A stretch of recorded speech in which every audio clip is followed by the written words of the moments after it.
Buenos días. Muchas gracias por participar en nuestra jornada sobre el tratamiento de aire frente al COVID-19. Vamos a dar comienzo.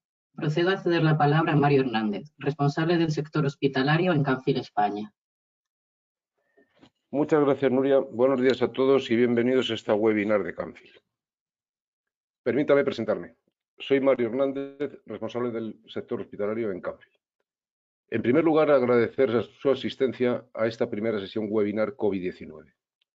Está siendo un rotundo éxito hasta el punto que el aforo para la conexión estaba limitado y son muchísimos más los solicitantes que desean conectarse. No se preocupen porque esto quedará grabado y lo enviaremos a todos los solicitantes a la mayor brevedad. Informarles que vuestras preguntas las podéis realizar mediante el correo electrónico a vuestros contactos en Canfil o en la web general de la página de Canfil, como más fácil os resulte. El correo electrónico sería sales.spain@canfil.com. Voy a continuación a dar comienzo a la jornada. Desde Canfil deseamos que todos ustedes, sus familiares, amigos y allegados estén bien de salud. Queremos desde nuestra empresa mandar nuestras condolencias, apoyo y cariño a los damnificados y a los que han perdido algún ser querido. Nos hubiera gustado mucho realizar este seminario presencialmente para tener mayor interacción, debate, consulta entre todos y cara a cara, pero debido a la situación actual de confinamiento nos vemos obligados a utilizar este medio que la tecnología nos brinda. Disculpen en este sentido si en algún momento el audio no es el deseado. Agradecer a todos los profesionales de la comunidad hospitalaria, médicos y personal de enfermería que luchan infatigablemente día a día en primera línea contra este COVID-19, así como a los profesionales de la ingeniería hospitalaria y personal de mantenimiento que también día a día intentan mantener las infraestructuras a pleno rendimiento. Damos igualmente las gracias a todas las empresas e industrias profesionales que están involucrados, comprometidos y colaborando activamente en los suministros y dando cobertura al abastecimiento con todo tipo de materiales, suministros y servicios para erradicar esta crisis COVID-19. Por último, a la Asociación Española de Ingeniería Hospitalaria por su colaboración y ayuda prestadas en el trabajo que se está realizando en cuanto a la comunicación para el conocimiento y erradicación de, si se me permite la expresión, esta pesadilla llamada COVID-19. En nombre de todo el grupo Canfil, si también nos lo permiten, les pedimos unirnos a todos en esta lucha y agradecer el esfuerzo y sacrificio de esta crisis y a todas estas personas enviándoles un gran y fuerte aplauso virtual. Bien, en esta webinar vamos a abordar las soluciones que en tratamiento del aire y la filtración del mismo tenemos e intentar comunicar y transmitir cómo proteger a las personas proporcionando soluciones para combatir los virus presentes en el aire, combatiendo los riesgos de infección. El aire y sus contaminantes es un derecho del ser humano. Contamos con 4 profesionales especialistas en cada sector, que van a impartir sus conocimientos y experiencias y que paso a presentar a continuación. Les agradecemos la gran asistencia y dado el volumen de asistentes, entendemos que irán surgiendo preguntas y consultas sobre las presentaciones, por lo que rogamos nos la vayáis enviando o remitiendo al apartado de preguntas para que al final del webinar podamos contestar. No obstante, y a posteriori, daremos contestación a todos por escrito, además de quedar a vuestra disposición en nuestros correos electrónicos, como ya indiqué al principio. Pues bien, comenzamos en primer lugar y hablaremos de los conceptos básicos del SARS-CoV-2 y su transmisión. Nos lo presenta el doctor Gonzalo Pascual, director del Centro de Referencia FAO en Gestión de Riesgo Biológico, jefe de Seguridad Biológica, Centro de Investigación Sanidad Animal. Adelante, Gonzalo, cuando dispongas.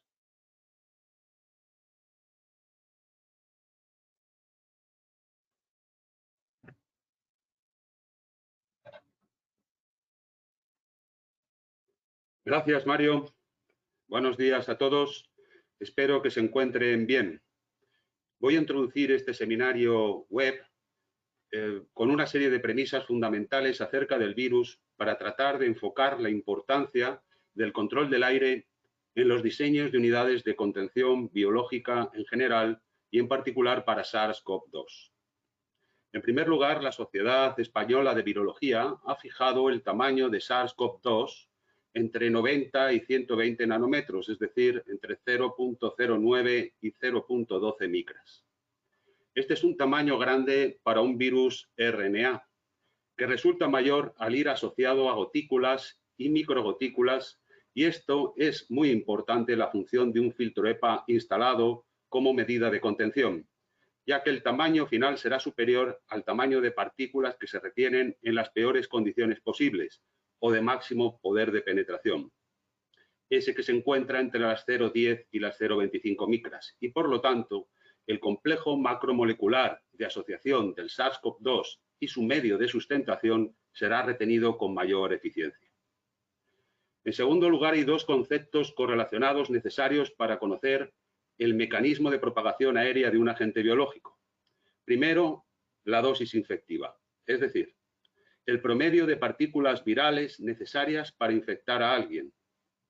Para SARS-CoV-2 no se conoce, pero en relación a lo rápido que se propaga la enfermedad, se presume que es bastante baja.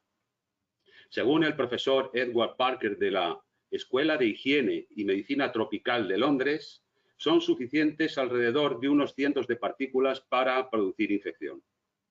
En segundo lugar, la carga viral, es decir, la cantidad de partículas virales que tiene la persona infectada. Para entender mejor esta correlación, decir que para MERS o para SARS-CoV-1, la dosis infecciosa determinada fue directamente proporcional a la severidad de los síntomas manifestados. Es decir, que a mayor carga viral, mayor dosis infecciosa y mayor o peor sintomatología, por lo que a igual carga viral supondrá encontrar en un aire filtrado una menor dosis infectiva y por lo tanto un menor riesgo de transmisión.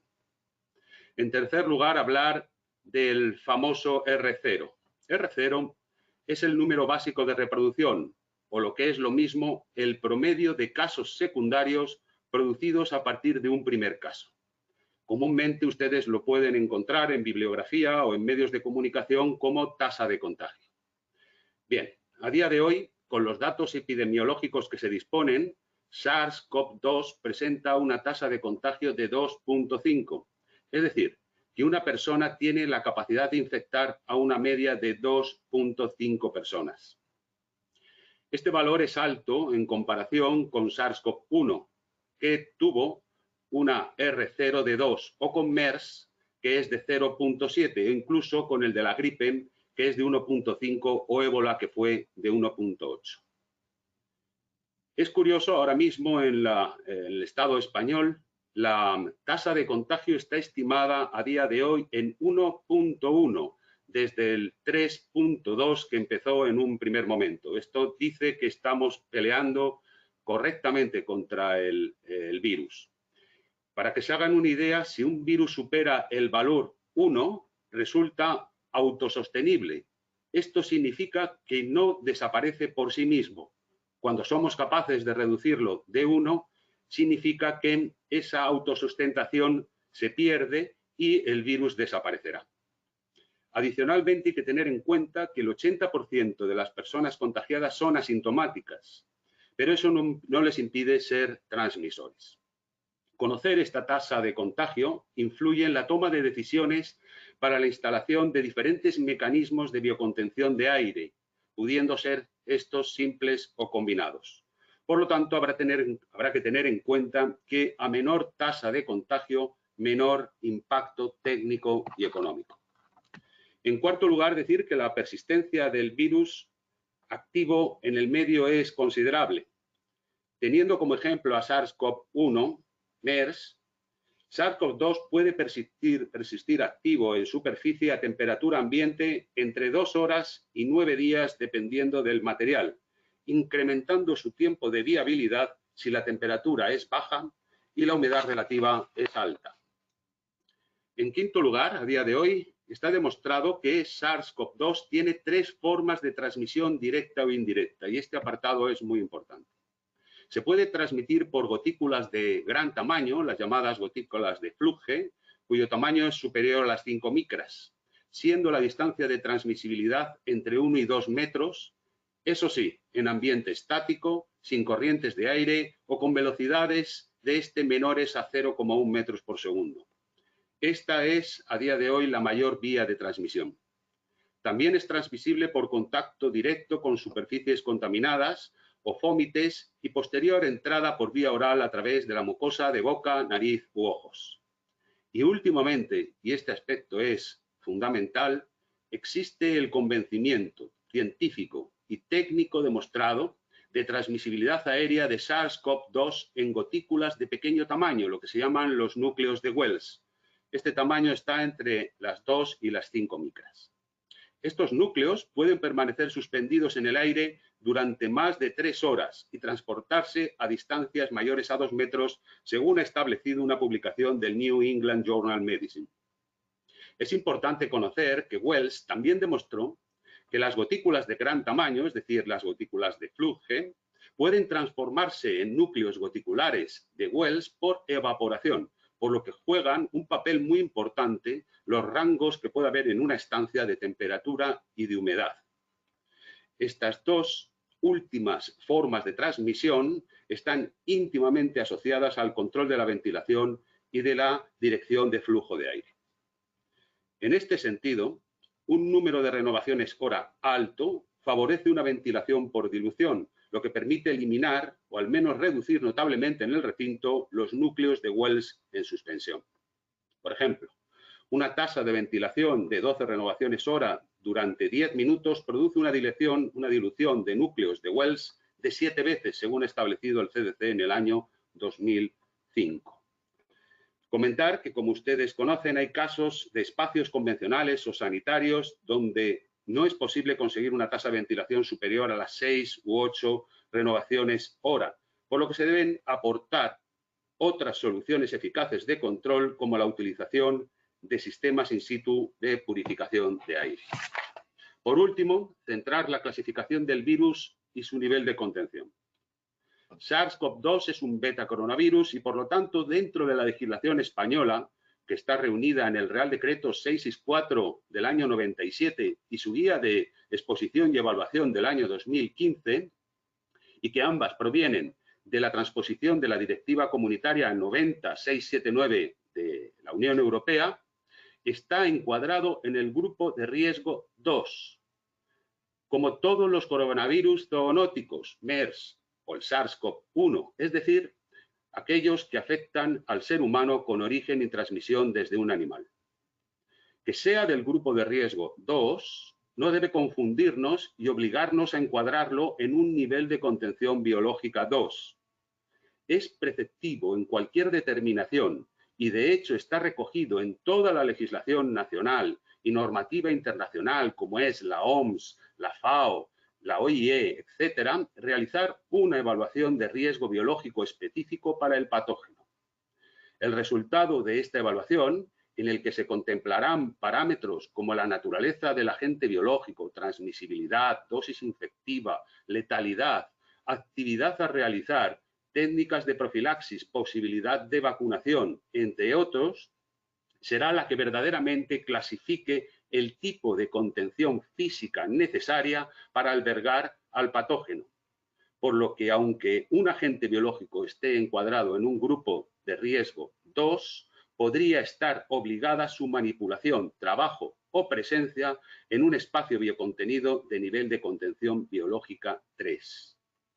Los requerimientos mínimos necesarios para nuevas instalaciones o remodelaciones de las instalaciones existentes para un espacio de contención biológica 3, tanto para humanos como para animales, como para plantas, se especifica en una norma muy reciente, que es la norma UNE 171.400-1 de diseño de instalaciones de nivel 3 de contención, siempre que las premisas que recoge esta norma no se encuentren en conflicto con otras normas específicas en las que la evaluación de riesgo será determinante en las soluciones técnicas a tomar.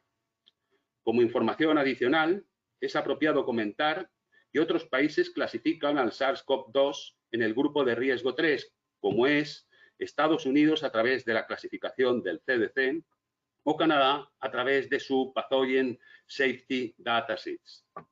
Finalizando, un control directo del agente biológico en el aire supone un control indirecto de la enfermedad al limitar su transmisión.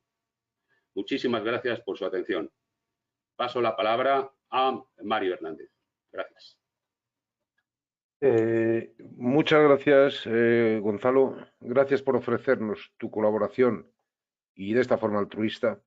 Es un verdadero placer contar con tu colaboración, escucharte y compartir tus conocimientos. Tu intervención nos da luz y un conocimiento científico que a partir de ahora podría ser muy interesante para plantear en las nuevas instalaciones los sistemas de tratamiento de aire para estos virus. Bien, a continuación vamos a hablar de la teoría de la filtración, la gama ProSafe frente a los microorganismos.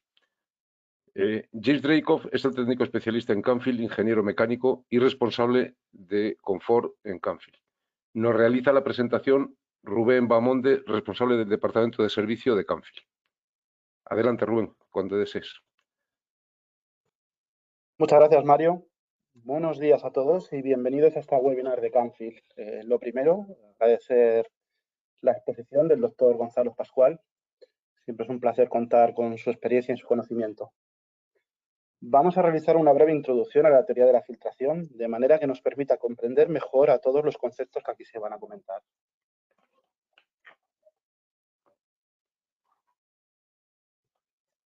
La construcción del filtro, tanto el soporte como el marco y la media filtrante, deberán formar una barrera eficaz con una resistencia mínima al paso del aire. El conjunto no debe producir bypass que permita el paso de partículas. Debemos de contar con los formatos que cumplan la retención de partículas acordes a la norma ISO 16890, como con los más altos requerimientos higiénicos, como por ejemplo la VDI 6022. Los filtros han de estar validados por un organismo de certificación independiente. En el caso de fabricantes de filtros, Euroben. Dependiendo de la aplicación, hemos de usar el grado de eficacia adecuada. Para virus como el SARS-CoV-2 se han de emplear filtros EPA.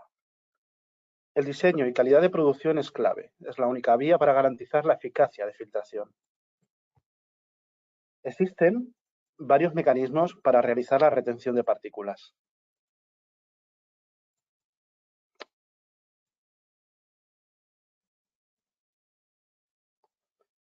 Tenemos el efecto tamiz para partículas mayores a 5 micras, inercia para partículas mayores a 1 micra, intercepción para partículas mayores a 0,5 micras y difusión para partículas menores a 1 micra.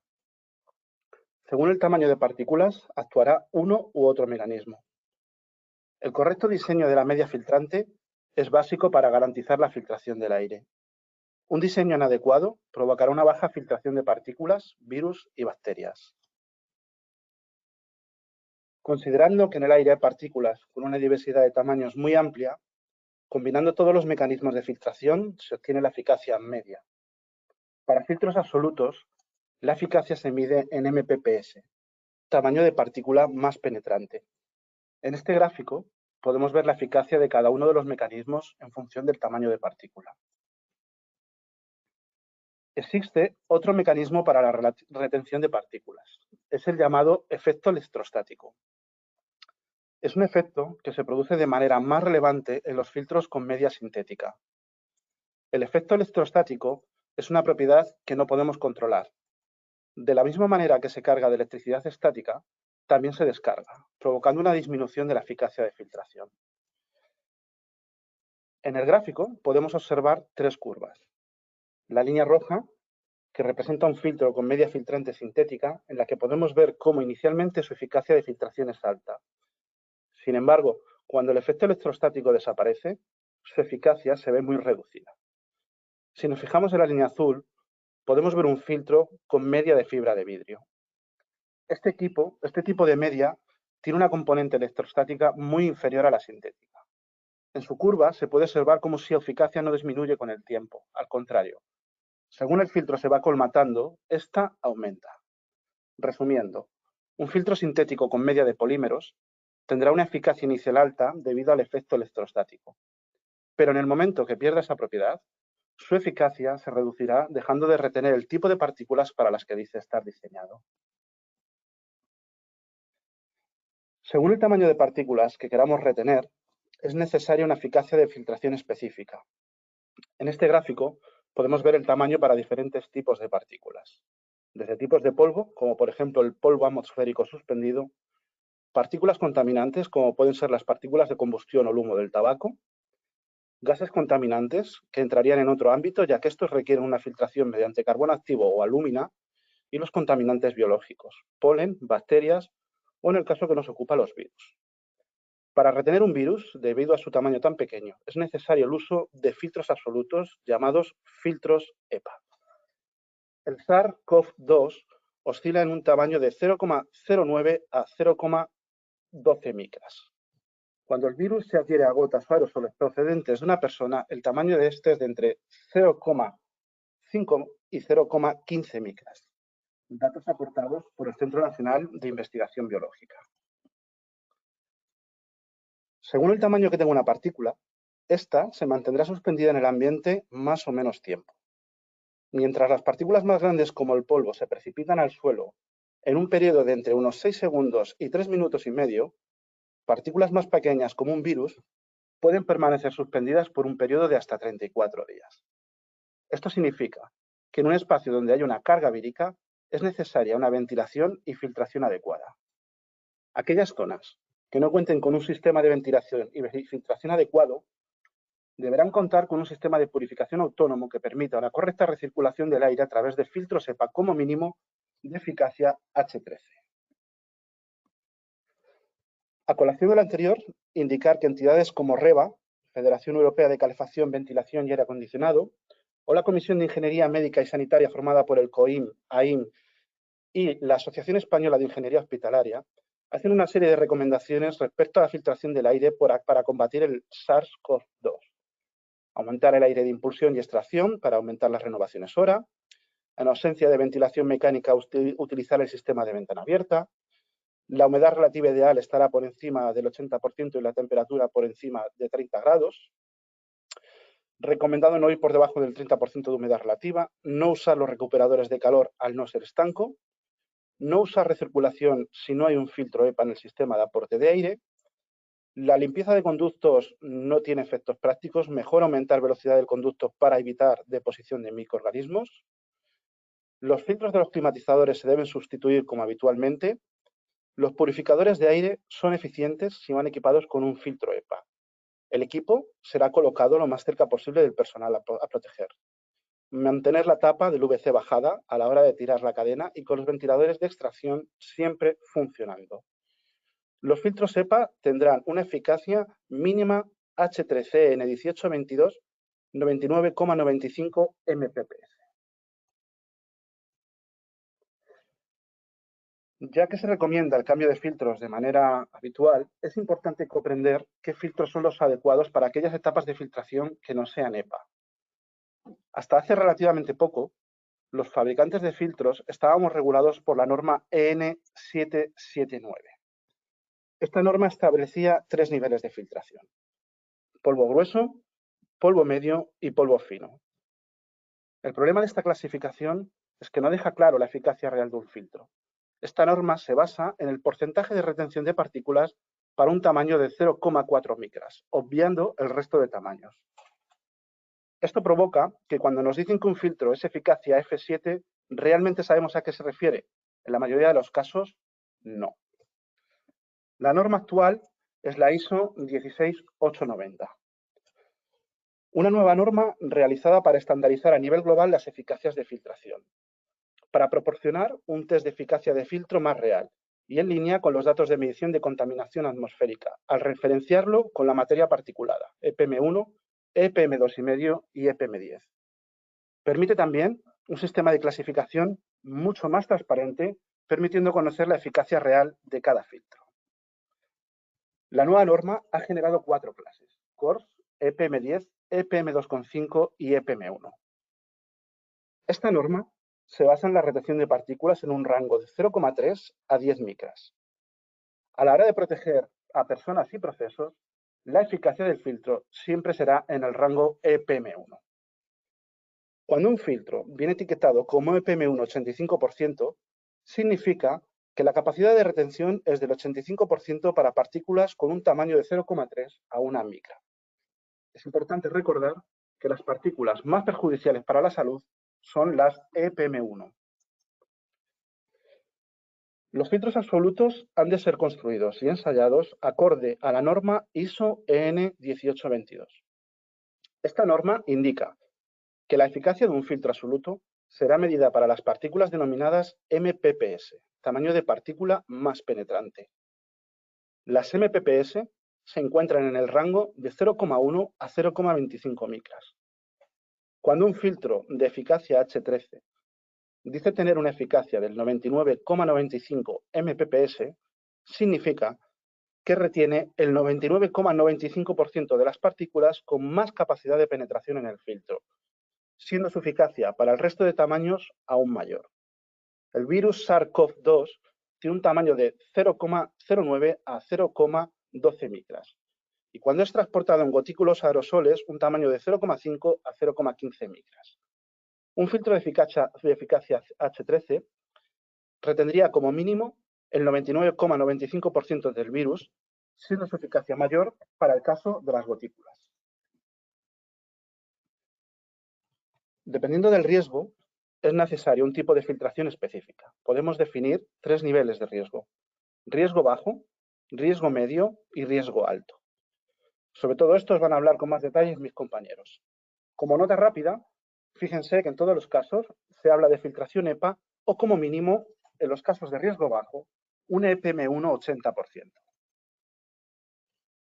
Ya que estamos comentando que en aquellas zonas que se consideren de riesgo bajo podemos instalar un filtro EPM1 80%, debemos considerar que esos filtros cuenten además con otras características que añadan un plus de seguridad.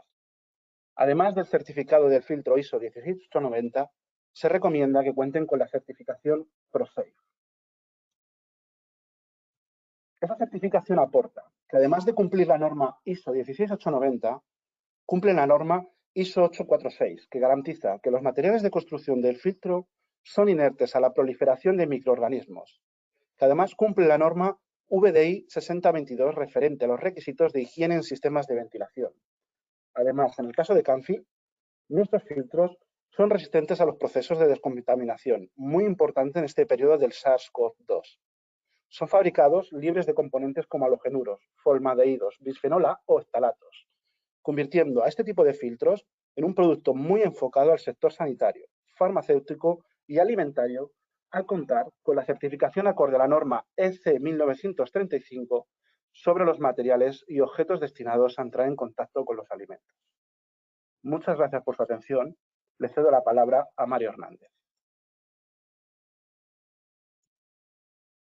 Gracias, Rubén. Interesantísima tu exposición. Gracias al recordarnos nuevamente los sistemas, eficacias y certificaciones necesarios para los sistemas de filtración y su evolución con las nuevas normativas. Las exigencias para el aseguramiento de calidad de los mismos y la desconfianza de filtros que podemos encontrar en el mercado baratos y que pueden suministrar empresas no certificadas. Bien, seguimos con las soluciones a la recirculación y presión negativa en las zonas críticas con este COVID-19. Los purificadores de aire Plug and Play. Nos hace la presentación Josep Ventura. Es el técnico especialista en Camfil, responsable de la oficina Camfil Barcelona, diplomado en Ciencias Empresariales y responsable del Clean Process Life and Science en Camfil. Adelante, Pep, cuando quieras. Muchas gracias, Mario. Buenos días a todos. Seguidamente paso a presentar una herramienta para mejorar la calidad del aire y, por consiguiente, una ayuda en la reducción de riesgos de contagios del COVID-19. Me refiero a los purificadores de aire, llamados en inglés Air Purifiers o Air Cleaners. Asociaciones e instituciones de gran prestigio se suman día a día a las recomendaciones del uso de purificadores de aire con filtros EPA. En esta diapositiva vemos el extracto de 2 documentos referentes en la lucha frente al coronavirus de 2 importantes asociaciones, la europea REBA y la estadounidense FDA. Hay varias tecnologías aplicadas a los purificadores de aire, con defensores y detractores de cada una de ellas: electrostáticos, ionización, plasma, ozonización, lámparas ultravioletas. Pero donde encontramos el mayor consenso entre los expertos es en que Los mejores purificadores de aire deben incorporar un filtro EPA. Y si queremos eliminar gases u olores, añadir una etapa de carbón activo al sistema. ¿Por qué es importante la filtración submicrónica frente al COVID-19? Para dar respuesta a esta pregunta, tomaremos unos fotogramas de un reportaje muy interesante y didáctico emitido recientemente por la cadena televisiva japonesa KHM World.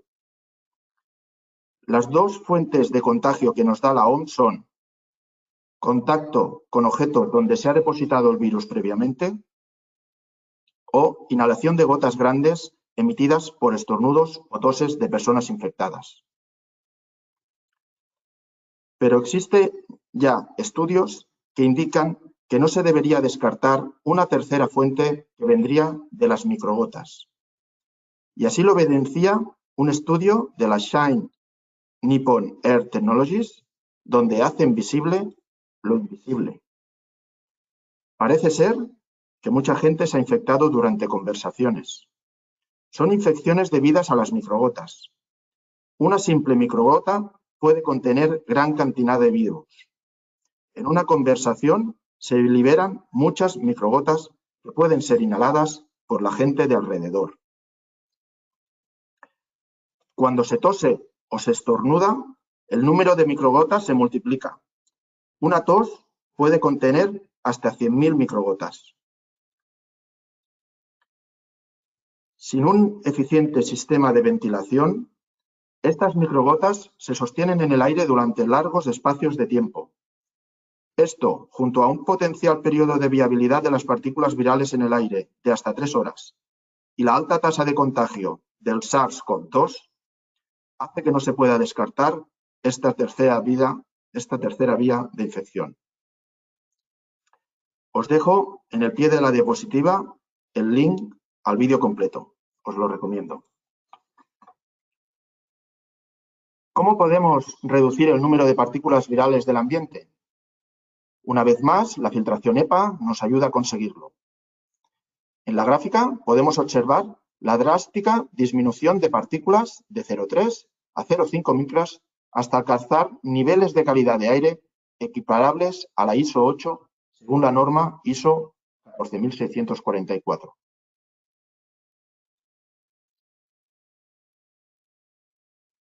Pero ojo, no todos los filtros EPA son EPA.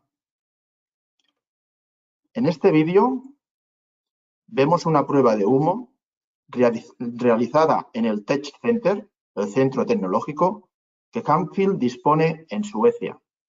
Y se puede apreciar claramente que aunque hay productos que se publicitan como EPAs, a la hora de la verdad no pasan los más elementales test de eficacia y estanquidad.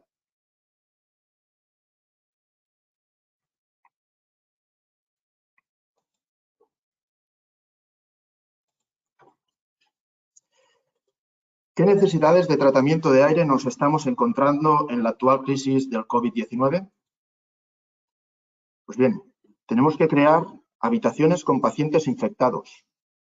Se recomienda que los pacientes estén en habitaciones de aislamiento en presión negativa. Se ha detectado una evidente escasez de este tipo de habitaciones en los hospitales debido al desbordante volumen de ingresos por COVID-19.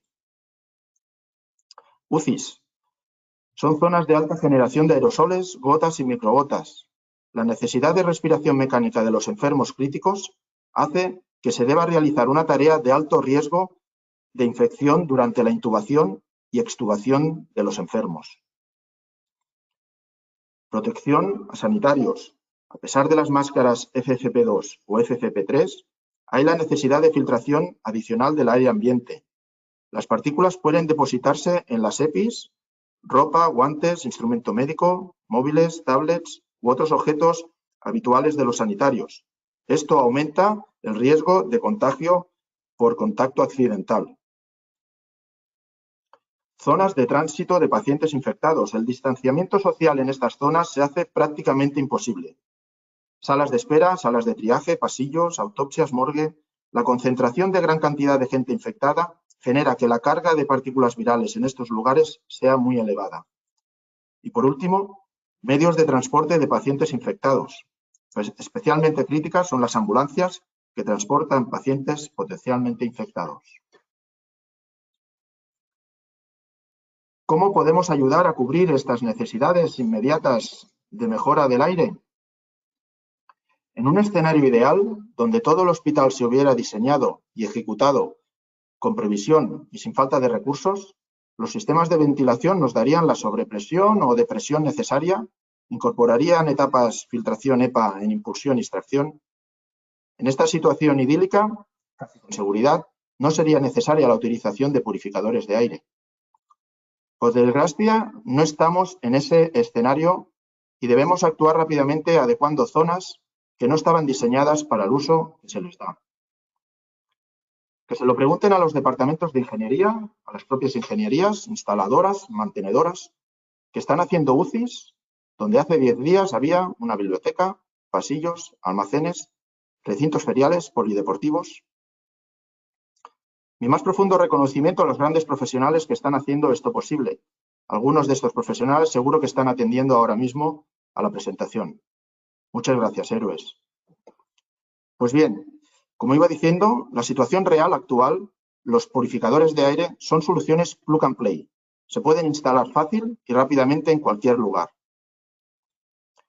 Por un lado, tenemos los purificadores de recirculación, que nos reducen la carga de partículas virales de las zonas de alcance del purificador, en el punto 1 de la presentación, del esquema. Por otro, tenemos los purificadores de extracción, que nos permiten crear salas de aislamiento en presión negativa, para evitar que ambientes contaminados nos contagien otras áreas del edificio. Este aire extraído lo podemos canalizar al exterior del edificio o a zonas anexas. Punto 2 y 3 del esquema.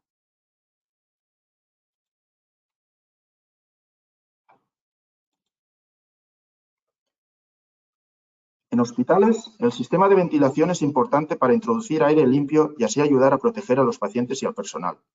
Pero, ¿qué sucede si el aire potencialmente contaminado accede al hospital desde otras fuentes? La apertura de ventanas siempre es vista como una fuente de aire fresco para los pacientes, pero los contaminantes externos son una gran preocupación para los hospitales. Si las ventanas no se pueden abrir por trabajos externos peligrosos, los purificadores de aire Canfield pueden simular este aire fresco cuando se conectan al aire exterior. Usando la filtración de doble vía, los purificadores de aire Canfield pueden instalarse en la pared y canalizar el aire exterior para ayudar a introducir el aire fresco y limpio al hospital, sin que los pacientes abran ventanas, mientras que también se limpia el aire dentro de la habitación. La higiene y el control de infecciones son clave para el funcionamiento de un hospital, así como el lavarse las manos como precaución. Sin embargo, una de las formas más comunes de transmisión de infecciones bacterianas o virales entre personas es a través del sistema respiratorio. Con el uso de filtros EPA, los purificadores de aire Canfield retienen el 99% de las partículas y sustancias nocivas en el aire. Se pueden usar como ayuda al sistema de ventilación. En los entornos hospitalarios y laboratorios, el aire limpio es un requisito fundamental. Los purificadores de aire Canfield mejoran la calidad del aire, limpiando las habitaciones para tener una mejor protección de estos entornos.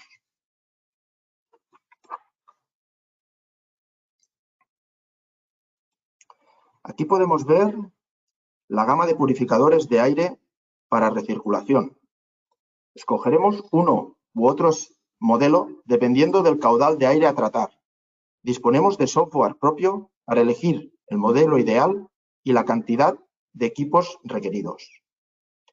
En el caso del modelo CityTouch, el propio equipo va realizando pruebas continuas de calidad de aire y se autorregula en relación a la misma. En esta otra diapositiva tenemos los modelos destinados a crear zonas de presión negativa y de doble vía. Podemos extraer la totalidad del caudal o, depende del modelo, podemos mezclar extracción y recirculación.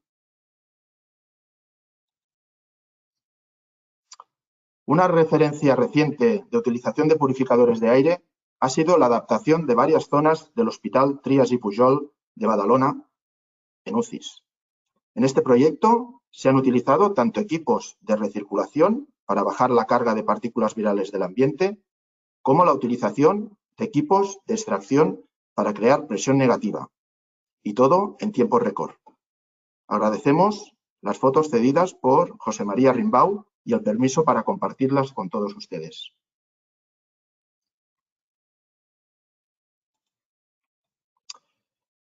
El regreso a la vida normal será largo y progresivo. El mantenimiento del distanciamiento social en independe de qué instancia será prácticamente una quimera, por lo que el tratamiento de aire en estos ambientes será muy recomendable, por no decir imprescindible. Escuelas, oficinas, hogares. Disponemos de sensores de calidad del aire, como el AirImage, que permiten controlar los purificadores de aire mediante el ordenador, la tablet o el móvil en relación a la calidad del aire interior. Y ya por último, y como despedida, os muestro este vídeo donde se detalla el funcionamiento y la sala de máquinas de nuestro modelo CTM. Observamos el flujo de entrada de aire sucio y la salida del aire limpio después de ser filtrado. El purificador dispone de filtros con doble acción, ¿se acuerdan? Para la eliminación de gases y olores, y por supuesto, un filtro absoluto EPA H13. Tanto la puesta en marcha como la sustitución de los filtros es de muy fácil ejecución. Son equipos ligeros y de diseño agradable. Silenciosos gracias a sus ventiladores de primeras marcas, que también nos aportan un bajo nivel de consumo energético. Retienen toda clase de microorganismos, causantes de multitud de patologías, como asmas, alergias o, como ya hemos visto anteriormente, el COVID-19. Y la familia City también tiene un hermano pequeño, el CTS, para espacios pequeños y que requieren de muy pocas renovaciones. Pues bien, hasta aquí mi presentación. Muchas gracias por su atención y doy paso al moderador, Mario. Pues muchas gracias, Pep, por tu intervención. A este COVID-19, sin dudar a dudas, sin ningún tipo de duda, le vamos a vencer. Pero esta comunicación tuya nos abre un abanico para plantear un nuevo debate y un punto de inflexión, especialmente para cuando ceda esta crisis y abordemos una nueva etapa, el post-COVID-19, en el tratamiento de aire en estas áreas, con cambios de mucho calado en el mundo hospitalario, así como en el resto de industrias y su entorno laboral, protegiendo a las personas. Globalmente, apuntaros un dato, si me lo permitís, son datos de última hora publicados en los medios mientras preparábamos este taller webinar. Por ejemplo, un enfermo en una UCI por COVID-19 actualmente, esto ha salido publicado ayer concretamente, cuesta unos 750 euros diarios. Y un enfermo de hospitalización normal, unos 250 euros diarios. Esto supone un coste diario de casi 39 millones de euros con el panorama que tenemos global con el volumen de enfermos actuales. Quiero decir que si instalásemos en este momento equipos purificadores de aire de este tipo que ha presentado Pep en zonas comunes, y por poner un ejemplo, si consiguiéramos, y siendo pesimistas en los tantos porcentuales, que no pudiéramos paliar las infecciones o los contagios, más que un 35, un 45% de personas que no se infectaran mientras les diagnostican y no necesitasen ingresos en el hospital, además de proteger al personal sanitario que están atendiendo, se podrían equipar zonas de aislamiento con aire purificado en aproximadamente 25.000 camas o zonas de ambientes protegidas y que de paso permiten reducir las contaminaciones cruzadas e infecciones nosocomiales. Es solamente una reflexión sobre el ínfimo coste que suponen estas instalaciones y su necesidad frente a la protección de una vida. Pues bien, son números que dejan un poco frío. Seguimos con la intervención y vamos a abordar los sistemas de impulsión y extracción con filtros EPA, seguridad de extracción de aire en seguridad biológica y biocontención con cambio seguro, bag-in, bag-out. El contención de riesgo biológico en niveles desde BSL1 hasta BSL4. La intervención la realiza Jaime Sánchez, es el técnico especialista en contención CANFIL y que como proyectos de referencia dirigió el diseño de varias instalaciones en la crisis del ébola del año 2014-2015. Es ingeniero mecánico, director comercial de CANFIL España. Adelante, CANFIL, cuando quieras. Jaime. Muchas gracias, Mario. Muy buenos días a todos. Cuando hablamos de tratamiento de aire en hospitales, recurrimos básicamente a tres normas. La primera de ellas sería la UNE 100-713-2005, que nos indica cómo hacer el diseño del acondicionamiento de aire en este tipo de edificios. La segunda sería la UNE 171-340, que tendría revisión este año y nos muestra cómo realizar la validación y cualificación de salas de ambiente controlado en hospitales. Finalmente, la tercera norma de referencia sería la UNE 171-330, muy en relación con el RITE y centrada en la calidad de aire en interiores y con sus tres partes: diagnóstico de la calidad y salud ambiental en interiores, procedimientos de inspección de calidad ambiental interior y sistema de gestión de los ambientes interiores.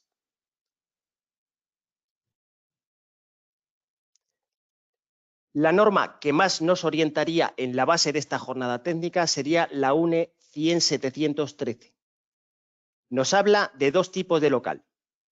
Clase de local 2, con exigencias habituales que incluyen 2 etapas de filtración, y clase de local 1, con exigencias muy elevadas y añadiendo una tercera etapa de filtración.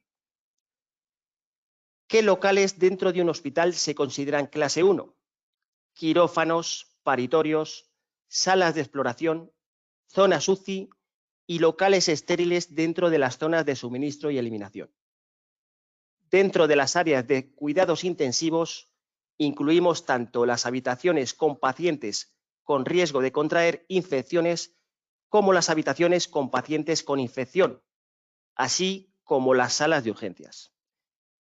En las zonas clase de local 1, el tercer nivel de filtración ha de ser al menos clase H13 según EN 1822 y encontrarse lo más cerca posible del área a tratar. Idealmente en sistemas de alojamiento situados en el propio techo del local. Indicar también que los quirófanos se dividen en tipo A, clase ISO 5 según EN 14644, tipo B, clase ISO 7 y tipo C, clase ISO 8. Los tipos A irían idealmente con flujo de aire unidireccional o laminar, mientras que en los tipos B y C se admite el régimen turbulento. Pero no estamos aquí para ver cómo tenemos que hacer el diseño del tratamiento de aire en un hospital, cómo tendríamos que regular el aire, cuántas renovaciones son las recomendables en función de la zona. No. Estamos aquí para ver cómo hay que tratar el aire en términos de seguridad ante la actual crisis sanitaria. ¿Cómo podemos evitar que se produzcan contagios? ¿Cómo hemos de proteger al personal sanitario, trabajadores y a los pacientes con o sin contaminación? ¿Es necesario utilizar presión negativa? ¿Cómo podemos hacer un cambio de filtros sin riesgo para el operario?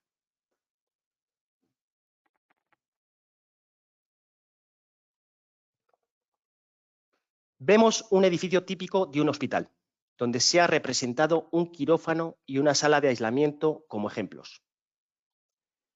En el quirófano queremos evitar a toda costa que las partículas del exterior puedan entrar en la sala. Por ello, está claro que debemos ir a presión positiva o sobrepresión. En el caso de salas de aislamiento, podemos necesitarlas por dos razones: proteger a pacientes con defensas bajas o evitar que pacientes con enfermedades contagiosas puedan contaminar a otras personas fuera de la sala. En este segundo caso, está claro que debemos ir a presión negativa o de presión en la sala. Y es el caso que debemos afrontar en la actual crisis sanitaria. En las habitaciones de UCI no solo hemos de proteger al paciente, también tenemos que evitar que se puedan producir contagios siendo el paciente el foco origen de estos. Las gotas procedentes de un estornudo, que varían en tamaño entre 0,5 y 15 micras, pueden permanecer en el aire más de una hora. Se hace necesario, por tanto, evitar que cualquier partícula salga de la sala. Volviendo al esquema, de acuerdo a la EN 100-713, estaríamos en local clase 1. Por ello, tanto en quirófano como en habitación de UCI, hemos de ir a 3 etapas de filtración, siendo la tercera al menos H13. La primera etapa de filtración se situará en la unidad de tratamiento de aire. Podrían ser filtros como el que vemos, clase ISO EPM1-60.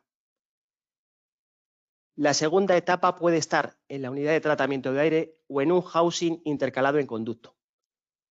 El filtro será muy similar al de la primera etapa, pero con mayor eficacia. Por ejemplo, ISO EPM1-85. Y la tercera etapa ha de estar lo más cerca posible de la zona a tratar y puede ser en régimen unidireccional o turbulento, dependiendo de la situación. En el quirófano, si es de tipo A, iremos a flujo laminar. En la sala de UCI se utilizarán housing como el representado con el número 5 para flujo turbulento. La eficacia en ambos casos sería H14. Y finalmente, en la sala de aislamiento hemos de filtrar el aire antes de expulsarlo al exterior. Y es ahí cuando hablamos de contención. Utilizamos cajones bag-in bag-out que nos permiten hacer un cambio seguro de filtros.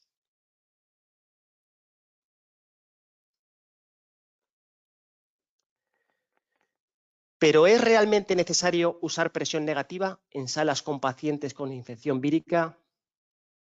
Veamos este sencillo vídeo.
Por lógica, la respuesta es sí, deberíamos usar presión negativa, con independencia del tipo de virus o microorganismo contaminante y como medida preventiva para evitar contaminación en las zonas adyacentes.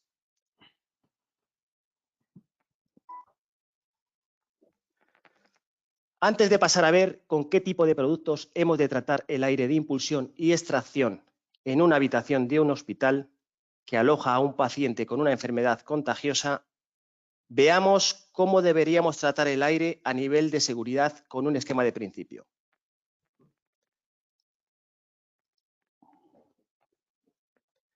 Por una parte, queremos que el aire que entra a la sala sea lo suficientemente estéril para proteger al paciente. Hablamos de 3 etapas de filtración: prefiltros, filtros de alta eficacia y al final de la cadena, en el techo de la sala, filtro EPA. En la extracción tendremos 1 o 2 etapas de filtración, dependiendo del nivel de riesgo. La primera etapa puede estar en la propia sala y la segunda en sala técnica, utilizando en este caso un sistema de contención bag-in, bag-out que evita el posible contagio del operario al cambiar los filtros. Siempre detrás de las unidades vivo se sitúan los ventiladores que nos permitirán tener la presión negativa necesaria en la sala.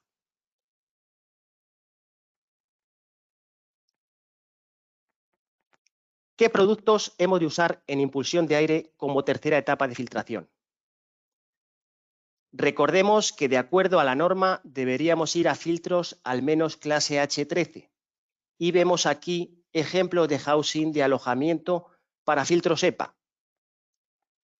Consideraciones importantes. Han de haber pasado un test de estanquidad a presión. Para asegurar la estanquidad, lo ideal es ir a material acero soldado en una sola pieza. Nunca utilizar plástico para evitar deformaciones. La superficie donde apoya la junta del filtro ha de ser completamente lisa, para lo que ha de pasar un test de planitud.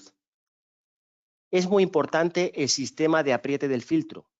Hoy en día hay sistemas que sin necesidad de usar herramienta aseguran el par de apriete exacto para conseguir la estanquidad.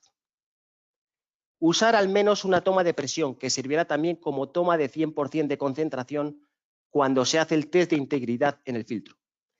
No usar esta toma para inyectar aerosol. Es muy importante hacer un test de integridad en los filtros EPA al menos una vez al año.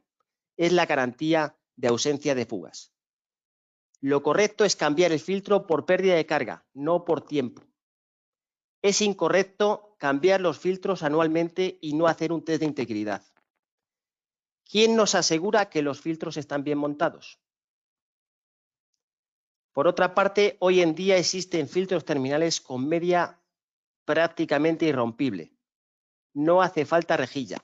Además, tienen un comportamiento optimizado a nivel energético, con pérdidas de carga de alrededor de la mitad en comparación con la fibra de vidrio, y se pueden ensayar de acuerdo a la norma EN 14644.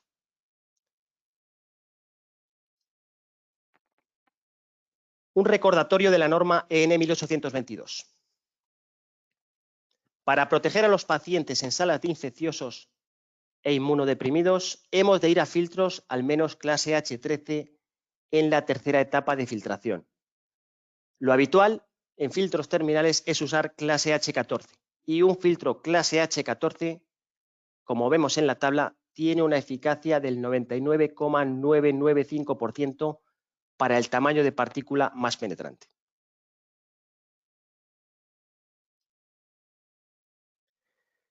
Vemos en este gráfico la eficacia de un filtro H14 en función del tamaño de partícula.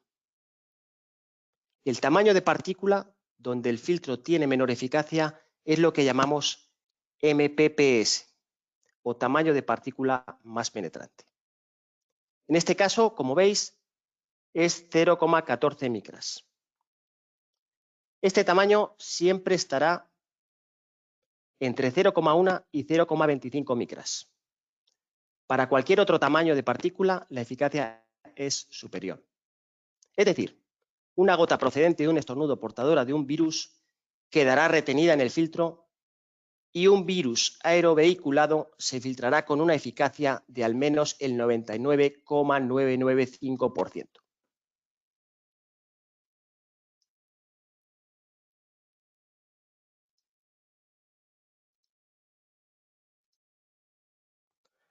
De acuerdo a la norma EN 1822, los filtros con eficacia a partir de H14 deben pasar un test scanning.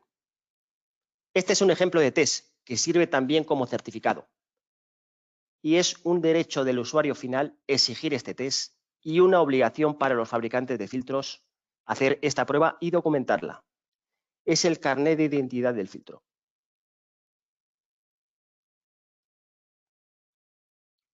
Pasamos a los filtros en extracción de aire. Si hablamos de zonas de infecciosos y en función del tipo de virus o microorganismo, lo adecuado es ir a filtros H13 o H14. Una posibilidad es utilizar un housing en la pared de la sala. En este caso, el operario que hace el cambio del filtro irá con los equipos de protección individual adecuados. Vemos algunos ejemplos de housing de pared. pueden permitir tener 2 etapas de filtración. Y al igual que sucede con los cajones de impulsión, deben haber superado un test de estanqueidad a presión y un test de planitud en la zona donde apoya la junta del filtro. Cuando hay escaso espacio para el montaje, podemos recurrir a la conexión lateral rectangular y han de incorporar al menos una toma de presión que conecte las zonas aguas arriba, aguas abajo del filtro. El test que se hace en el filtro, en este caso, será global en un punto aguas abajo del filtro.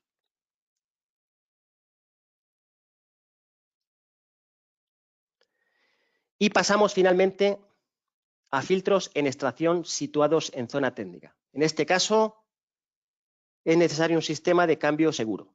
Hablamos de contención. Antes de ver los tipos, hagamos un resumen de conceptos. La bioseguridad es una doctrina de comportamiento con el objetivo de lograr conductas que disminuyan el riesgo del trabajador a adquirir una infección. Riesgo biológico es el derivado de la exposición a agentes patógenos. En hospitales y centros de investigación biomédica, el riesgo de infección es mayor. Tenemos 4 grupos de riesgo en función del agente biológico, que van desde el 1, donde es poco probable que el agente cause una enfermedad, hasta el 4, donde el agente provoca una enfermedad grave y constituye un serio peligro. También hay 4 niveles de bioseguridad aplicables a laboratorios, desde BSL-1 hasta BSL-4, en función del nivel de las precauciones de biocontención requeridas para aislar agentes biológicos peligrosos en una instalación cerrada de laboratorio.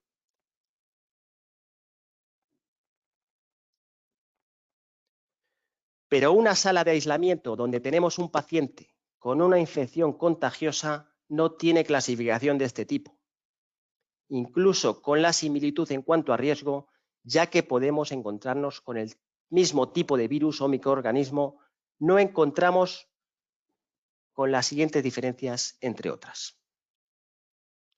En un laboratorio BSL se trabaja con muestras. Hay rutinas de trabajo en función del agente. Se requiere personal autorizado. Hay normas que contemplan niveles de estanqueidad, de confinamiento, presión negativa y hay especialistas que se aseguran de que se siguen los procedimientos de actuación adecuados.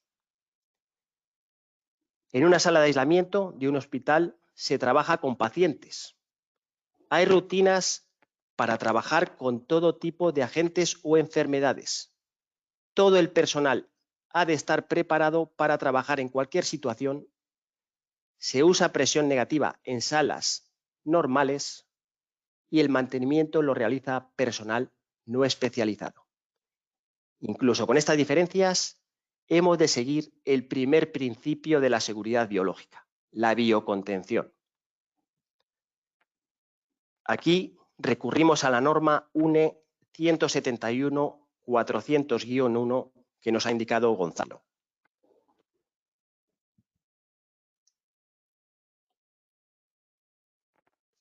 Aquí tenemos ejemplos de housing bag-in, bag-out, que son sistemas de contención biológica. En el mantenimiento de los equipos no entraremos en contacto con la zona contaminada. Existe una barrera que lo impide. Es la bolsa de cambio seguro. Hay un procedimiento paso a paso que veremos después. El housing ha de ser completamente estanco, soldado en una sola pieza. Es necesario que pase un test de estanqueidad a presión tras el proceso de fabricación. El cajón puede ir montado en la pared de la propia sala o insertado en conducto en la zona técnica. Antes de la apertura de la puerta que da acceso al filtro, hemos de asegurarnos que hay una bolsa de cambio seguro. Por ello, idealmente, la puerta ha de llevar una ventana o mirilla. Dado que el proceso de cambio de filtro no es sencillo, ya que ha de realizarse a través de una bolsa, el filtro ha de llevar un asa que facilite su desmontaje. Y finalmente, es muy importante que el cajón tenga un sistema para hacer el test de integridad en el filtro. Para ello, lo ideal es que el housing incorpore un sistema escáner manual como el que vemos en la figura. El filtro será H13 o H14 y de alta capacidad para aumentar al máximo su longevidad, idealmente con marco de ABS, lo que facilitará el mantenimiento.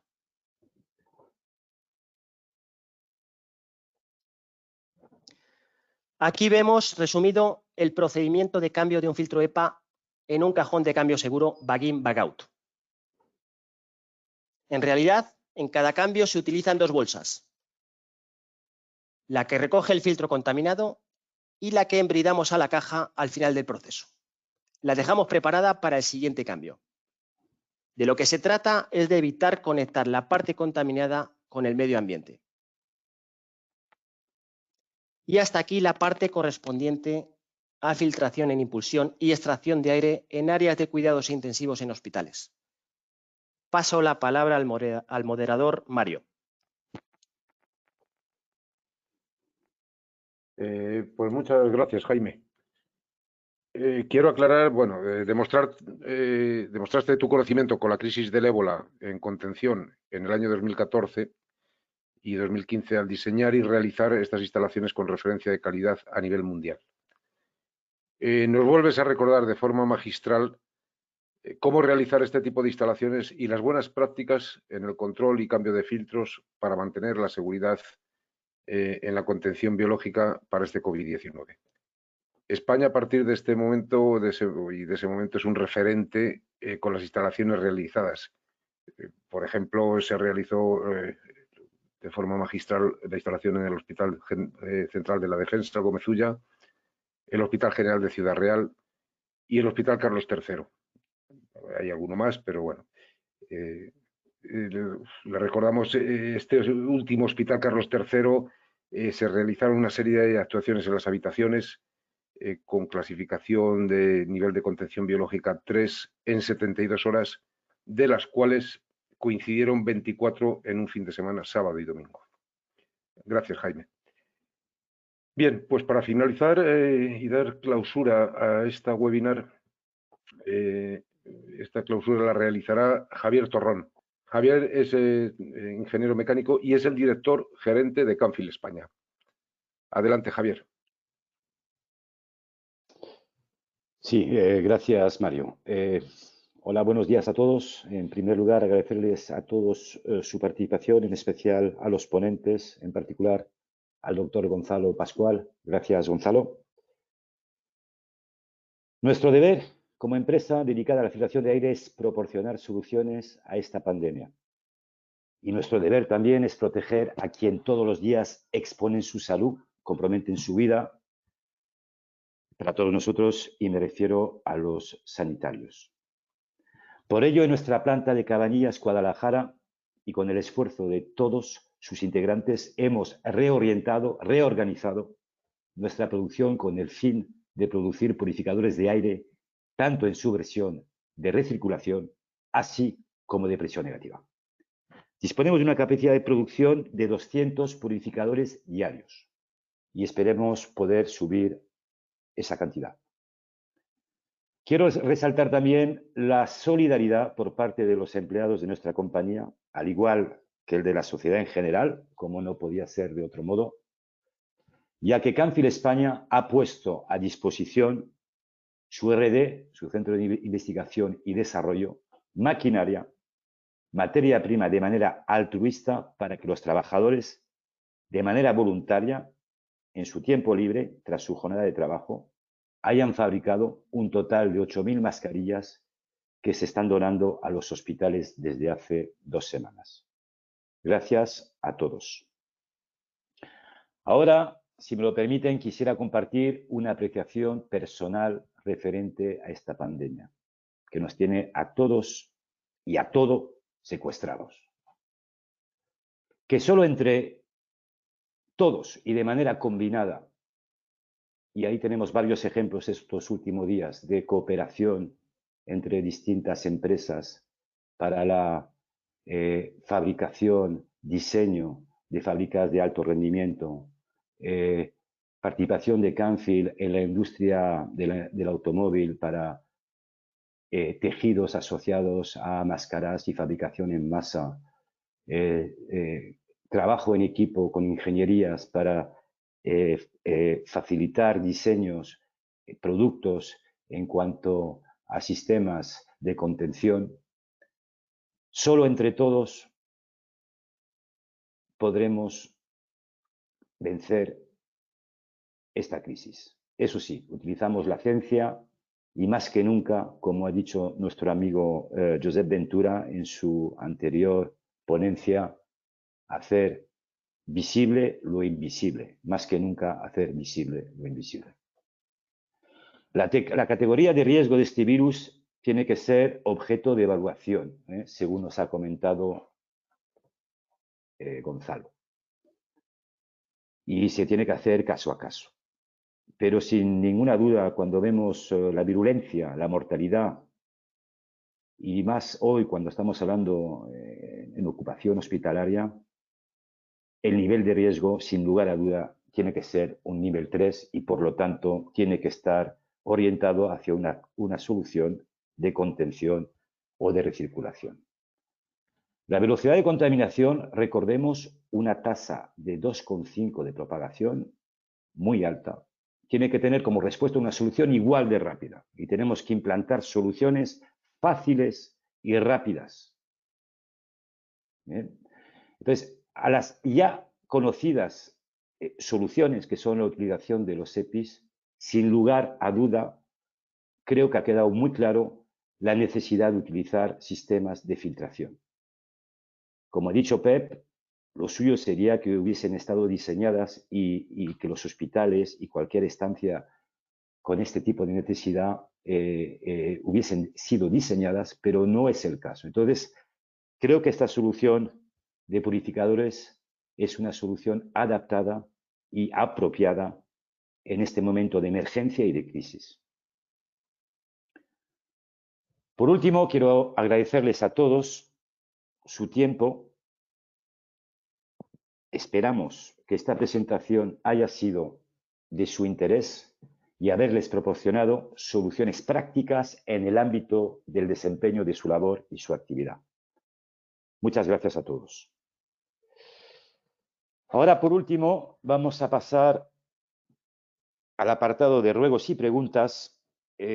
Por ello, voy a facilitar la palabra a Israel, que está organizando las preguntas que habéis mandado. Recuerdo que aquellos que no han podido utilizar el panel de preguntas pueden enviar sus preguntas a la dirección de correo sales.spain@canfield.com. Israel, por favor, ¿puedes orientarnos sobre alguna pregunta que hayamos recibido? Hola, buenos días a todos y a todas. Primeramente, agradeceros la participación en este seminario y agradecer el interés mostrado, dado el gran número de preguntas que hemos recibido y seguimos recibiendo en estos momentos. Nuestro tiempo de respuestas está muy limitado, dado que el seminario se ha alargado un poquito más de la cuenta, así que solo podremos responder algunas de ellas.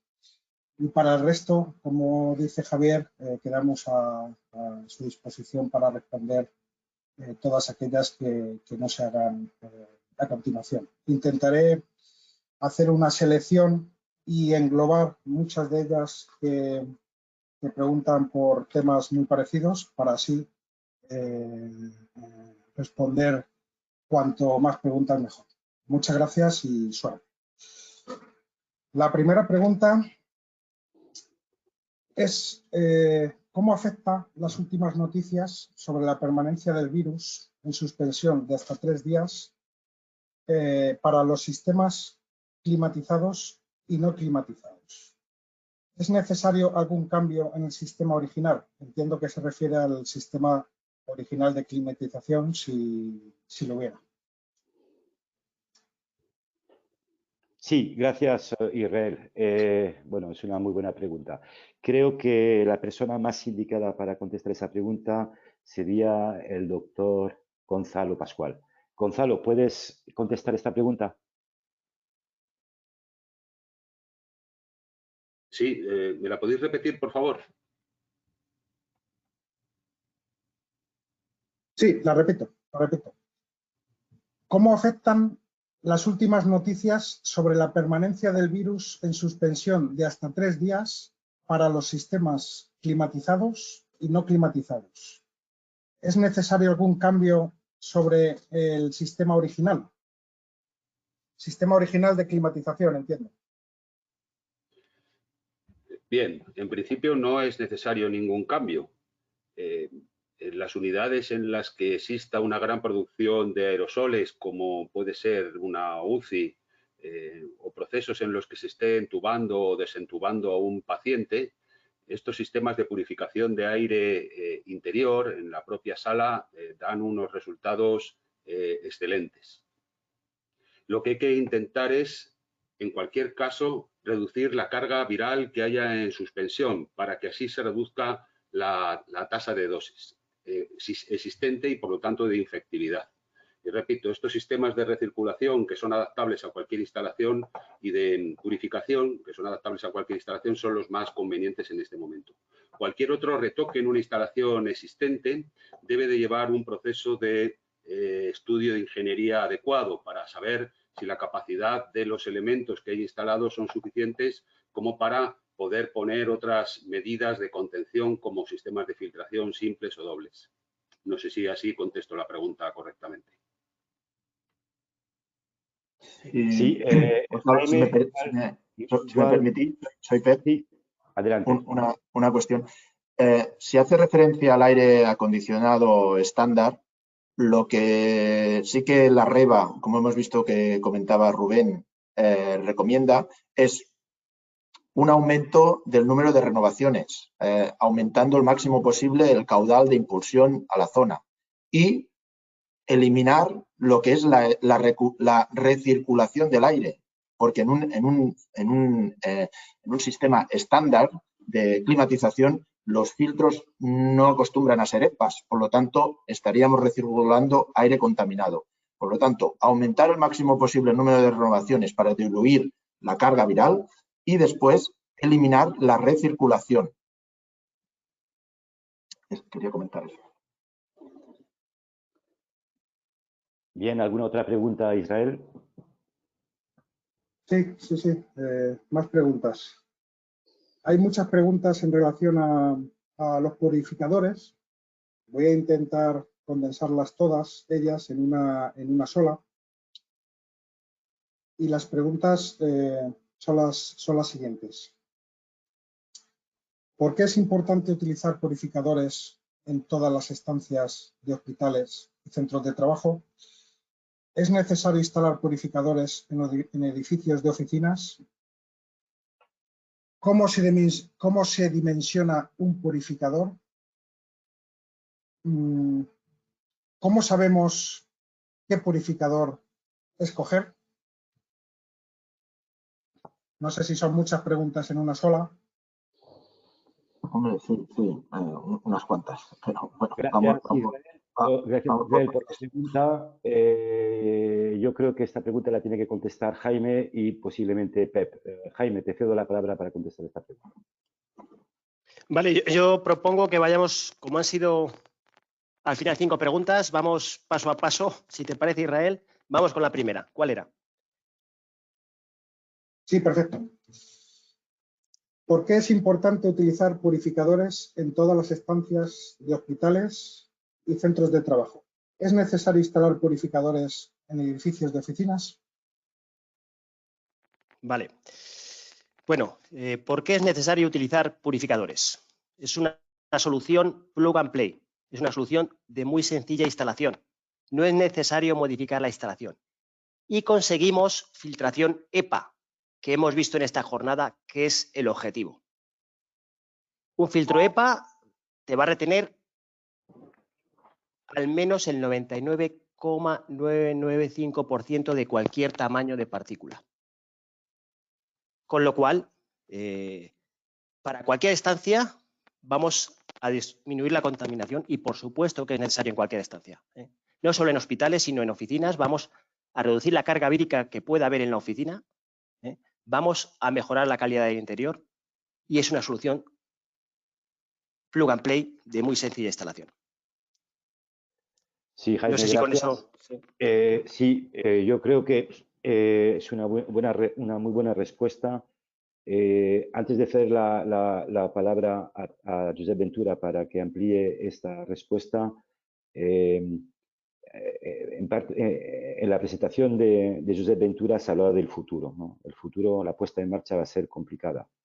Y está claro que la lucha, la manera de luchar contra este virus, hasta que no tengamos una vacuna o un tratamiento efectivo, es el distanciamiento social. Nuestra apuesta a la normalidad, que va a ser gradual, va a ser en muchas ocasiones imposible. Y en estos casos es cuando será imprescindible una solución de purificación de aire que permita concentraciones de personas y asegurando un nivel de seguridad óptimo.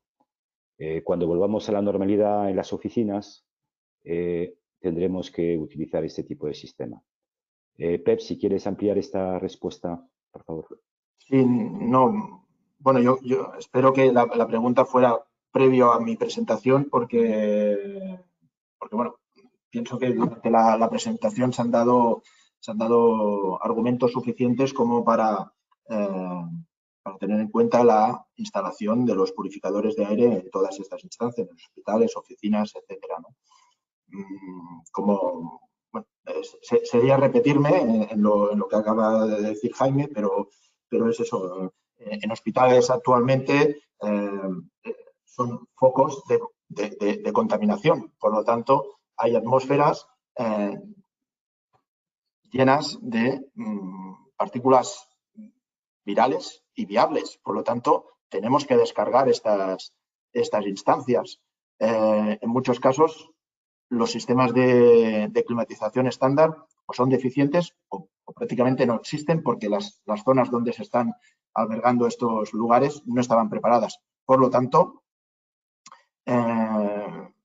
prácticamente nos deja sin otra posibilidad que poner una filtración de aire autónomo, que sería el purificador de aire. Bien, por otro lado, creo que había una pregunta también referente a la metodología de dimensionamiento de soluciones de purificación de aire. Creo recordar en tu ponencia que estábamos hablando de un sistema de cálculo, un software. No sé si puedes comentar algo, Pep. Sí, bueno, existe un software interno propio que, conociendo la dimensión de la sala a tratar, nos recomendará un modelo u otro de purificador de aire a instalar y la cantidad de purificadores. Eso vendrá dado también por el número de renovaciones objetivo que queramos. Digamos, como más renovaciones queramos realizar en una instancia, más equipos autónomos tendremos que instalar. Perfecto, Pep. Y por último, recalcar una cosa, también Javier, que permíteme ya. Un momentito, solamente termino y te cedo la palabra. Recalcar también que el posicionamiento, la situación del purificador es un tema importante. Cuanto más cerca esté de la fuente de contaminación, tendrá una capacidad de captación y de filtración mayor. Sí, Jaime, te cedo la palabra. Sí, dentro de esta pregunta creo que también se nos cuestionaba sobre qué tipo de purificador poner. Y eso sí que depende de la aplicación. Depende si queremos eliminar partículas muy pequeñas, gases, partículas con filtros de alta eficacia. Como ejemplo, en el aeropuerto de Madrid-Barajas, y utilizando esta metodología, hemos reducido los gases que había en el ambiente, dando una solución que se ha puesto como ejemplo a nivel europeo. Con lo cual, dependiendo de la aplicación, utilizaremos prefiltros, filtros de alta eficacia o filtros EPA o incluso carbón activo. Depende del contaminante que queramos retener o eliminar. Muchas gracias por esta respuesta. Entrando en el fondo del debate que nos ocupa hoy, tiene que ser con un filtro EPA. Yo creo que ha quedado claramente explicado la reducción de las partículas en suspensión y la carga viral en la cual está expuesta la gente en las dependencias. Otra pregunta, por favor, Israel. Para cambiar el tema de los purificadores, hay muchas preguntas en relación al mantenimiento y al propio virus como tal. Entonces, la primera pregunta es tiempo de permanencia del virus en la superficie del filtro, y asociada a esta, cómo se procede a la destrucción de filtros EPA contaminados por parte de los organismos de gestión de residuos autorizados. Esta última habrá que basarse en otros virus, porque entiendo que todavía los filtros actuales seguirán trabajando. Sí, muchas gracias, Israel. Yo creo que esta respuesta la tenemos que articular en varias partes.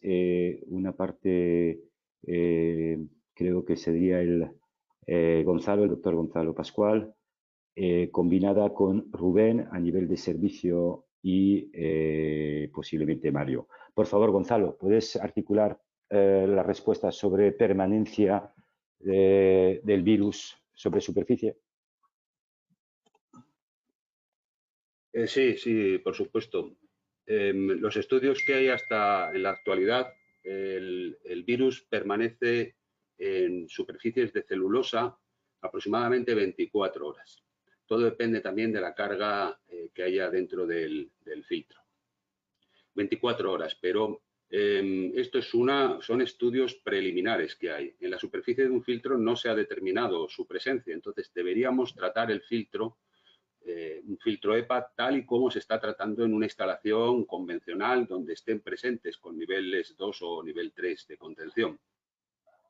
Enlazándolo un poco con la siguiente parte, aunque luego la podáis completar, los sistemas que estamos utilizando ahora mismo de descontaminación in situ, para filtros EPA, cuando trabajamos con agentes biológicos aerotransportables en instalaciones como es la mía, es la inyección de peróxido de hidrógeno gas, o sea, peróxido de hidrógeno vaporizado, a ambos lados del filtro para garantizar una penetración total.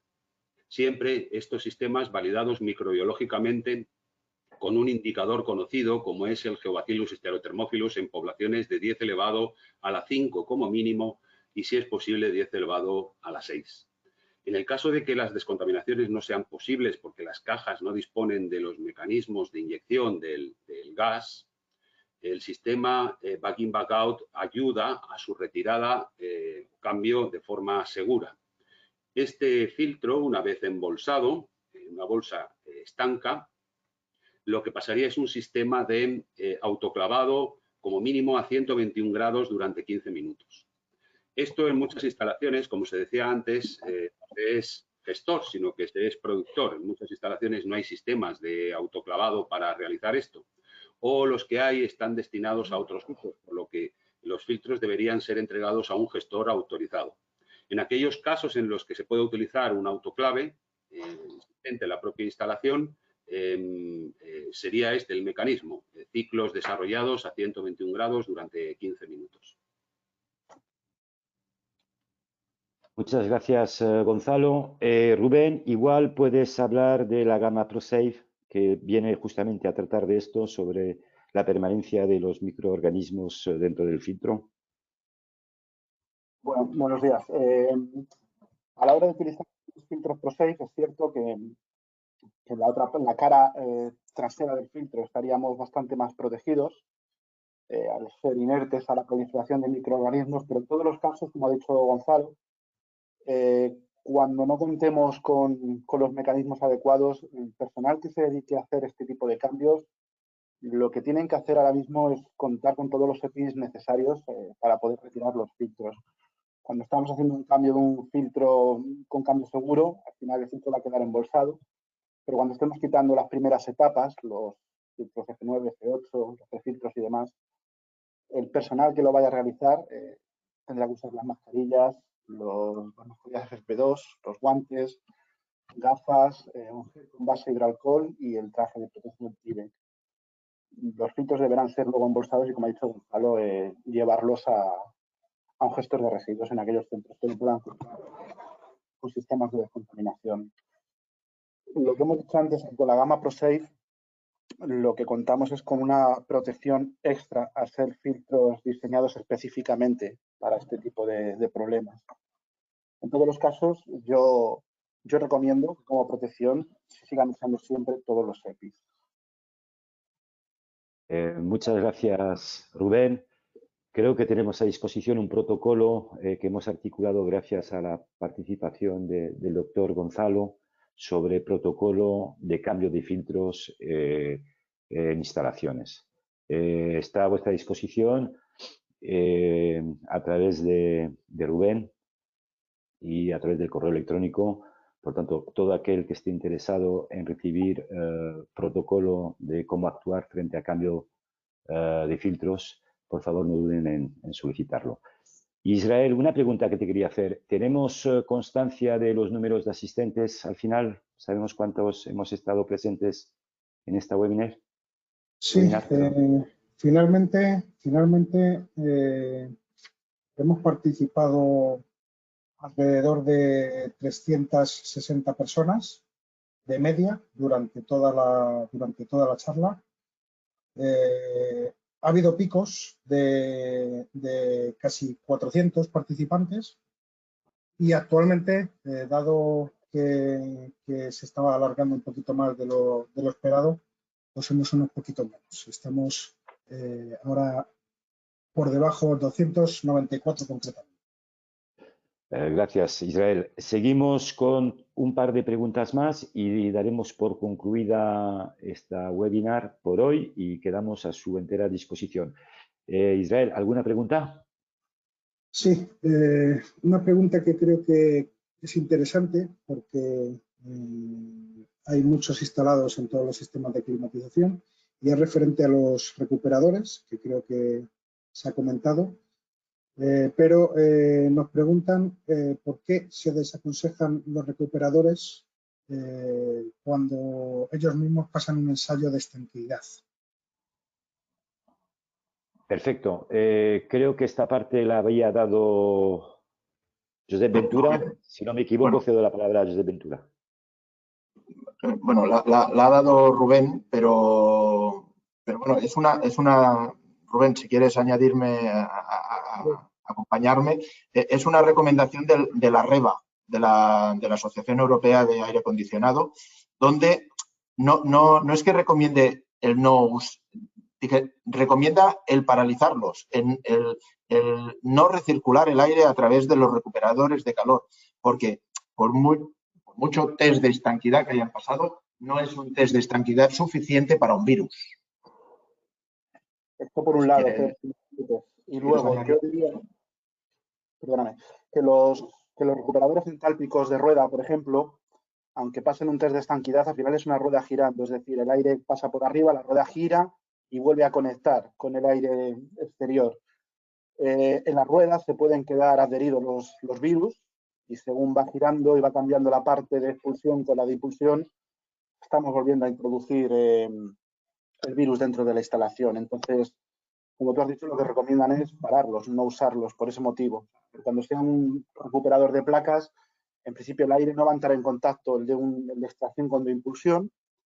Lo que habría que hacer luego es una buena desinfección del equipo, pero los recuperadores entálpicos rotativos vamos a estar mezclando en todo momento un aire con el otro.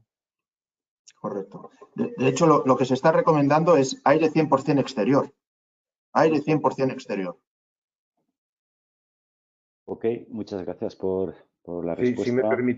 Si me permitís un inciso, con permiso, es muy importante en esta misma línea de lo que estáis argumentando, no montar split en estas áreas, en estas salas, en las habitaciones, en estas zonas, que pues por facilidad de dar soluciones a la climatización se están montando muchos split y ahí no hay capacidad de filtración de la recirculación con filtros EPA. Solamente esto. Gracias. Y añadir también a tu respuesta que es difícil limpieza y desinfección. Vamos a contestar a otras dos preguntas. Sí, indicarles que todas las preguntas que hemos recibido las vamos a contestar por escrito y que a su vez esta webinar estará disponible porque se ha grabado y por lo tanto estará disponible a todo el mundo que quiera repasar o difundir esta webinar. Adelante, Israel, con otra pregunta.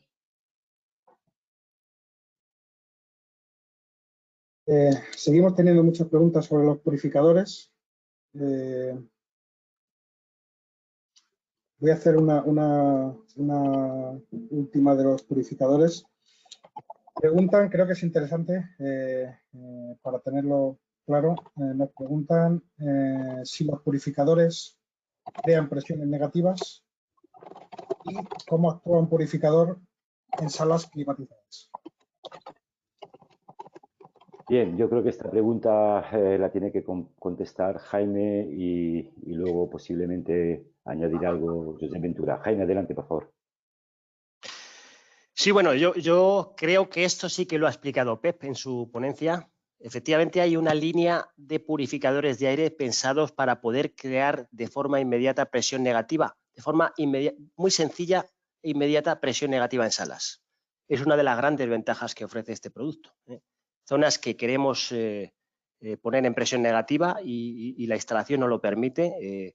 Un equipo de este tipo nos permite hacerlo de una forma muy sencilla y es uno de los puntos principales como posible solución a las actuales instalaciones que tenemos, incluso a los hospitales de campaña, donde hay zonas de aislamiento que no se están tratando y que con un equipo de este tipo podríamos poner en presión negativa para evitar posibles contagios en la zona exterior al área donde está el paciente. Pep, ¿quieres añadir algo? Sí, bueno, creo que preguntaban un poco cómo es el concepto, ¿no? de crear la presión negativa. Pues, a ver, resumiéndolo y haciéndolo muy básico, existe un equipo con 2 filtros EPA H13 con un ventilador que hace pasar el aire de dentro de las salas a través de esos filtros EPA. El ventilador lo admite todo el flujo y lo canaliza a una salida, que esta salida nosotros a través de conducto, de tubo flexible o como podamos, lo debemos conectar con el exterior o con una sala anexa para generar la depresión en la sala donde está el purificador. Ese es el concepto de presión negativa, ¿no? en el caso de los purificadores de aire. Si esa conexión, en vez de canalizarla hacia el exterior, la dejáramos el aire en la propia sala, sería la versión de la recirculación. Por un lado, la recirculación es simplemente aire que vamos, como una lavadora, estamos limpiando constantemente aire de la misma sala, cogemos el aire y lo impulsamos en la misma sala, por lo tanto, no generamos alteraciones en la expresión de la sala, porque es aire que coges, aire que impulsas, pero en cambio, en la depresión, en la sobrepresión, lo que hacemos es coger aire de una sala y enviarla hacia el exterior para generar la depresión. Ese es el concepto de los purificadores en depresión. Muchas gracias, Jaime y Josep. Bueno, es así, básicamente, en una presión negativa, al abrir la puerta, el aire no puede salir, el aire contaminado de esa sala, sino todo lo contrario. Lo que hace es que el aire de las zonas de las salas adjuntas entraría, por lo tanto, es un confinamiento en toda regla. Otra pregunta, Israel, por favor. Sí, dejando al margen un poquito todo lo relacionado con lo técnico, nos preguntan también qué ha aportado Canfield en la crisis de coronavirus y si Canfield se considera empresa esencial en estos días. Muchas gracias, Israel. Bueno, yo creo que en parte me toca a mí contestar a esta pregunta y luego posiblemente alguien de los ponentes quiera ampliarla. A todos nos ha tocado o nos toca luchar contra esto. A nosotros nos ha tocado en nuestro puesto de trabajo. Nos dedicamos a la filtración de aire. Yo lo único que os puedo decir es que ya no hay fin de semana, todos los días son lunes. Yo creo que no he trabajado más en mi vida que estas últimas 3 semanas y lo hago con mucho agrado y esto me permite también, desde un punto de vista personal, poder paliar esa carga emocional de este impacto tan brutal que estamos teniendo.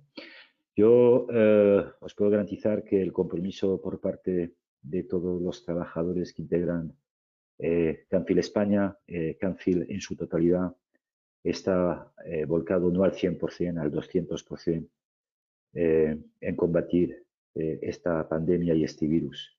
Es lo que nos da fuerza y es el rol que nos ha tocado tener en esta pelea.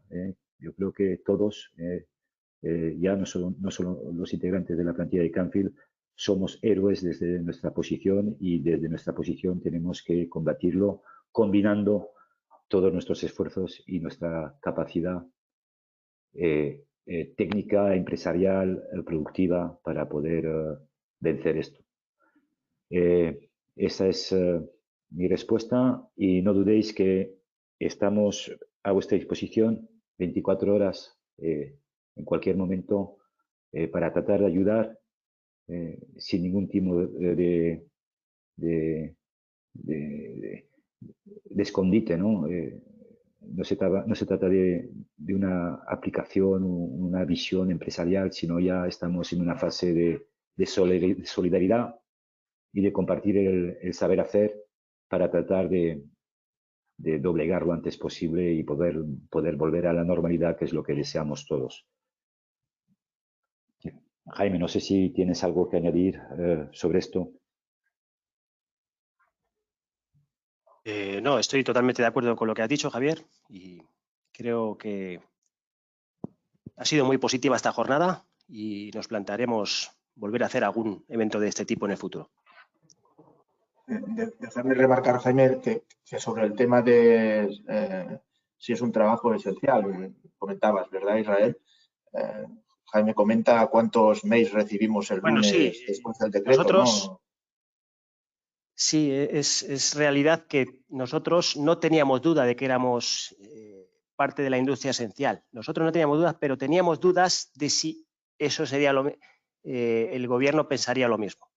Pero el lunes siguiente, al comunicado que realizaron el sábado, recibimos la respuesta con alrededor de 50 cartas de diferentes compañías diciendo que necesitaban nuestra cadena de suministro para poder seguir con su producción. Con lo cual, ahí quedó totalmente definido que nosotros somos industria esencial. Pues muchas gracias por la respuesta. Yo creo que vamos a dar por finalizada esta webinar. Agradecerles una vez más a todos su participación. Seguimos en contacto y, como dije anteriormente, contestaremos a todas las preguntas por escrito. Gracias a la gente que está en el control. Gracias, Nuria, de hacer este trabajo técnicamente impecable. Gracias, Israel, también por estar trabajando con las preguntas. Gracias a todos los ponentes y gracias a los asistentes. Ánimo, más que nunca, y muchas gracias por atender esta webinar. Gracias.